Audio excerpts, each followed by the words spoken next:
Since the concepts and practices of witchcraft date to classical antiquity, it follows reasonably that those who have concocted potions, chanted incantations, and cast spells throughout history should record their methods and makings for themselves and future generations. While accused witches of the Middle Ages and early modern period were convenient scapegoats, targets for hunters who used them to explain the origins of famine, pestilence, disease, and other misfortune, they evidently were literate, capable of either reading and writing or availing themselves of scribes or associates who performed these services. It is estimated that roughly 80% of accused witches in 16th through 18th century Europe were women, often old, poor, and sometimes unattractive in appearance. Remarkably, so-called witches were also pioneers in medicine, chemistry, and other disciplines who managed to preserve their knowledge, their witchcraft, in writing. Ancient Egyptians and Greeks laid down liturgy and literature on papyrus, referencing spells that required, quote, an offering of frankincense, end quote, or the placing of a, quote, uncorrupted and pure, end quote, child in a trance before a glowing fire. Dating to the 11th century, the Picatrix was originally written in Arabic, confirming the precept that witchcraft transcends cultural boundaries, and it is more than 400 pages, including some concoctions with disgusting ingredients, along with spells focusing on astrological energy in the pursuit of knowledge and power. Similarly, the GALDRABÓK originated in Iceland in the 16th century and contains contributions from numerous witches. Its 47 spells include runes purported to harbor supernatural attributes, and much of its content relates to physical healing for such conditions as fatigue, headaches, sleeplessness, as well as childbirth pain. Although its exact date of origin is unknown, the sworn book of Honourius is verified to have existed during the 14th century. Its oldest preserved manuscript dates to 1347. The work opens with a stinging rebuke of the Roman Catholic Church and its text that supposedly assists in the practice of necromancy, or communication with the dead. Witchcraft lore explicitly specifies that only 3 copies of the sworn book of Honorius can be produced, that anyone who possesses one of these and is unable to find a suitable heir must take the text to their grave, and that those who ascribe to its teachings are required to refrain from keeping company with women. Tangible evidence points to a substantial body of written witchcraft teachings that span the period from ancient times throughout the modern period. Many of these have been exhaustively studied, both for their genuine original purpose and their historical significance. Spell books come in all shapes and sizes, from Leech-books dealing with common maladies to Grimoires instructing how to summon demons. The body of written text associated with witchcraft varies widely and includes books of magic spells called Grimoires, medieval Anglo-Saxon medical tomes called Leech-books, and volumes of cryptic symbols known as Sigils that have often been associated with sorcery or otherwise serve as the signature of or way to invoke a demon. The Grimoire is a general handbook for witches, and its origin is nearly as old as the practice itself. Grimoires include spells, incantations, instructions for making talismans and amulets, and procedures for summoning angels, demons, demons and other worldly spirits. The earliest grimoires are believed to have been produced in ancient Mesopotamia and predate the 4th century BCE, an essential component of a witch's work. They have been produced across millennium, and the books themselves have at times been considered sources of supernatural power and strength. One of the most famous grimoires is the Key of Solomon, which some have claimed to have been authored by King Solomon himself. However, the work more likely dates to 14th century Renaissance Italy. Divided into 2 books, it exists in numerous translations, some of which contain subtle differences. A work of conjurations and curses, purifications, and other exercises, its content reflects a multicultural Islamic, Jewish, and late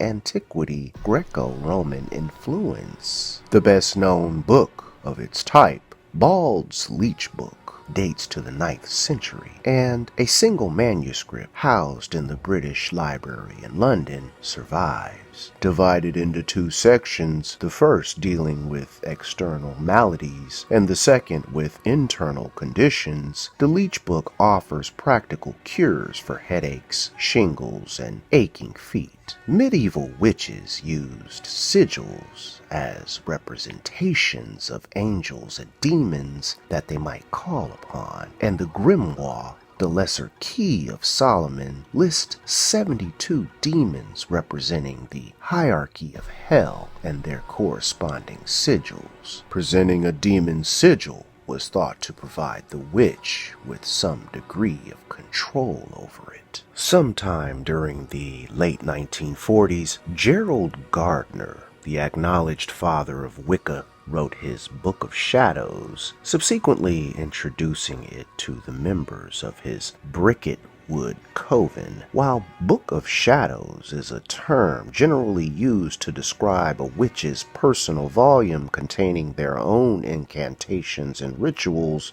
Gardner contended that his book included information he was given as a member of the New Forest Coven decades earlier, along with his own contributions. Although he asserted that sections of the book had their origins in early witchcraft historiography, sections were actually attributed to other books as well, such as the Key of Solomon, a text probably from the Renaissance, the Gospel of the Witches, written by Charles Godfrey Leland and purported to be the religious book of an Italian coven, and the writings of poet Rudyard Kipling, an occult practitioner and magician Aleister Crowley, Doreen Valiente, high priest of the Bricketwood coven, made significant altercations to Gardner's book after questioning its authorship. Gardner stated that witches had been prohibited from putting their rituals and incantations in writing in earlier times due to fear of persecution, but they later began doing so. The publication of Gardner's Book of Shadows spurred greater interest in Wicca, and the notion of such books has become a staple of popular culture.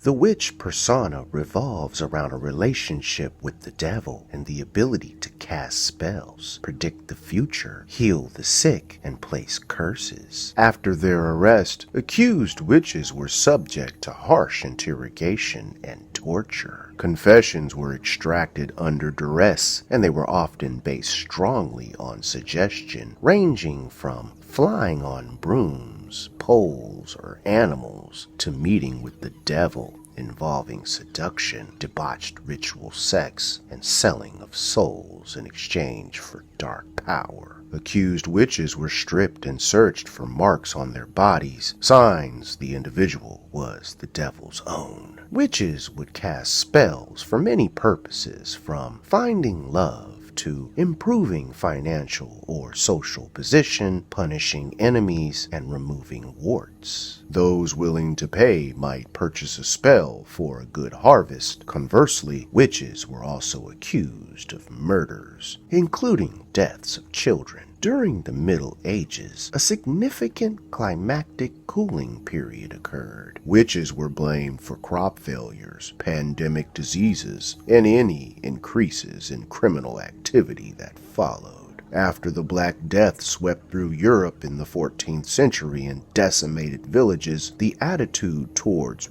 witches shifted from curiosity and tolerance to fear and persecution. Curing any ailments from cancer to halitosis and poison ivy were other common practices undertaken by witches. Simmering the fresh root of a dog's tooth violet or the tongue of an adder in milk and then drinking the concoction supposedly cured stomach ulcers, while an ounce of trailing arbutus leaves in boiling water taken several times a day cured kidney stones. Perhaps the most infamous of England's witch trials was that of the Pendle witches in Lancashire in the summer of 1612. 9 women and 2 men were hanged, and the entire affair began with a curse. A young woman either begged or asked to purchase pins from a local peddler. After she was refused, the peddler suffered a stroke. The woman confessed that she had sold her soul to Satan and asked the devil to cripple the peddler. Curses ranged from simple to complex, involving a spit of saliva, a written note later burned, clay figures or dolls, or a lengthy ritual spanning several days.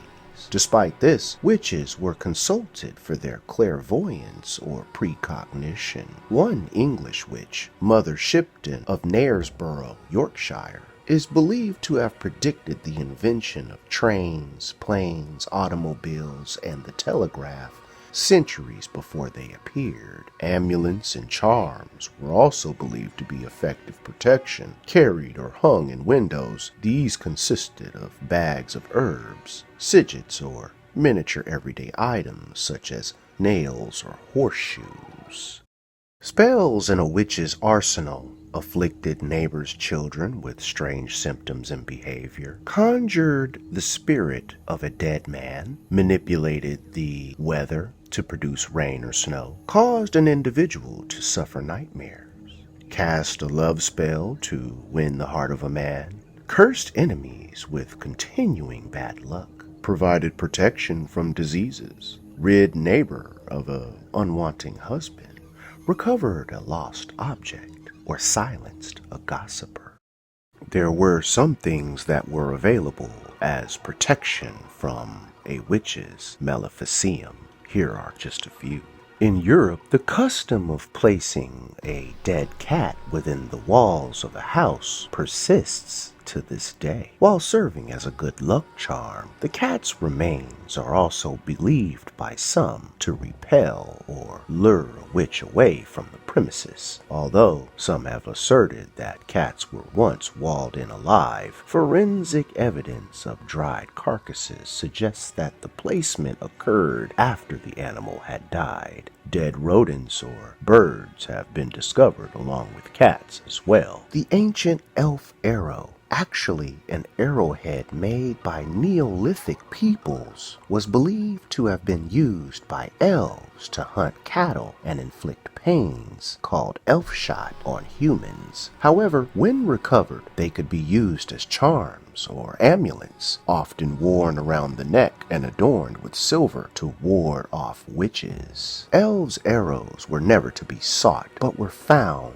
in unusual places. They were to be protected from sunlight to prevent their falling into the hands of witches and used for evil purposes. The witch's bottle dates to the 16th century and provided a means of removing a spell cast by an adversarial witch, sometimes prepared by another witch or folk healer. The witch bottle contained the victim's hair, nail clippings, and urine, and possibly rosemary, bent needles and pins, and red wine. Buried at the farthest corner of the victim's property, beneath the hearth or in some other nondescript location, the witch's bottle supposedly irritated the offending witch to the point that they would remove the the spell. The witch's seat, also known as the witch's stone, these were stones that were protruded from the chimneys of homes. Their original purpose was probably to prevent water from running into the house between the thatched roof and stone chimneys. However, throughout the years, the stones became associated with witches flying about during their returns from meeting with the devil. They supposedly rested on the seats. In the absence of the stones, the witches might descend the chimney and cause turmoil in the house. Witch ball. Typically made of a bright-colored glass, these spherical objects were popularized during the Middle Ages. Early examples were crudely made, but by the 19th century, their production was improved with higher quality glass. Sometimes hung in an eastern window or suspended by a thread, they warded off witches or trapped them inside the orb. Folktales suggest that witch balls also protected the dwelling from the curse of the evil eye. The balls were sometimes filled with holy water or salt to increase effectiveness. In Britain, the rowan tree was said to be the tree from which the devil hanged his mother. Planted near the front door of a home or elsewhere on the property, it was considered a powerful deterrent against witches. The physical appearance of the rowan, a 5-pointed star or pentagram on each berry and a vivid red color, was believed the source of its strength. Crosses were sometimes made of rowan wood and worn for personal protection. Pieces of rowan were also attached to cattle.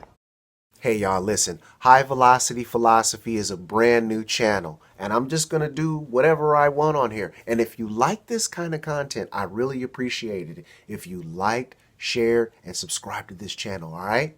Peace.